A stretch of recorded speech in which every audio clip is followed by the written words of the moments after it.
Hello everyone. From this session, we'll be starting to explore the calculus of variation. So, first milestone is what is calculus of variations? In a space, suppose in x and y plane, if I am drawing, if I'm drawing a random function, say for this function is my f of x function, right? And at this function, if you'll observe, this is the point where this function is minimum. Suppose take this point as f of x0, right? So this is the point where my function is minimum. So to find the corresponding local minima, x minimum of this particular function, we are aware that we are finding out dy by dx is equals to 0. We are forming the equation in terms of x, then we are getting the values of x. Those values will give me minimum or maximum value of that. But again, it's therefore this f dash of x, they are known as the stationary points. If you observe, they are known as the stationary points. Then my f double dash of x, whether it's less than or greater than equals to 0, it will decide my maxima or minimum of this function. What it is, these are nothing but the stationary points of f of x, and we are solving dy by dx 0 for x to find out the stationary points from this function. This is nothing but it's known as the regular calculus, what we are doing every time. A function is given, we are finding out the local minima and maxima out of this. Now, let us discuss about stationary functions of functional I of y. What is this functional means? Functional means the function of functions, right? To solve usually differentiable equation for stationary function f of x. Now, if we'll compare these two, like this is a regular calculus and what I have defined right now, it's nothing but calculus of variations. So we are defining the calculus of variations. We are defining those variations based on the functions. So if you'll observe, I have highlighted these points here. So stationary points, so whenever I'm talking about my regular calculus, the points, the mapping of regular calculus and the calculus of variation, if you wanted to have, that is nothing but in the calculus, I have a points. In this calculus of variations, I have the functions.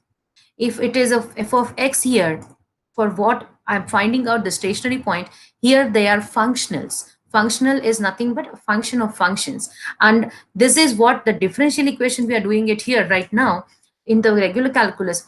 That role has been replaced by the differential equation for stationary functions of f of x. Okay, let me just give you the more explanation with the help of example. Now, suppose my example is find the shortest smooth plane curve joining two distinct points, say for p of x1 comma y1 and q of x2 comma y2. Now, if you observe this, that means what? I have got 2 points p and q, and I wanted to find out a shortest smooth plane curve. And we are aware that by the just 2 points, I could find out the shortest curve is nothing but a straight line. Let us do that. So if I have got this p x1 y1 here, q x1 y1 here, then from this 2 points, I am getting infinitely many curves which can join these 2 points. But what is my thing? My constraint here is I need a shortest curve. I need a shortest curve, right? Now let us consider on any random curve, I'm taking this curve and I'm considering here this a small part of this curve. It's known as a ds, right? This ds. What this ds, and if I'm putting a perpendicular parallel to y-axis here and putting a perpendicular parallel to x-axis, I'm getting my dy and dx over here, right? Now, this is what is it? It is nothing but ds square is dx square plus dy square. That is by just a right angle triangle law. Then this is nothing but if I'm taking multiplying both the sides by dx square, I'm going to get ds upon dx square. This will give me 1 plus this, and which is nothing but ds is equals to square root of 1 plus. So what is it? This is nothing but just a ds we have written in terms of the dx and dy. So what is it? This is nothing but a total length of this integral p to q ds. ds is on the surface or on the curve here. It's a nothing but a line integral or integral.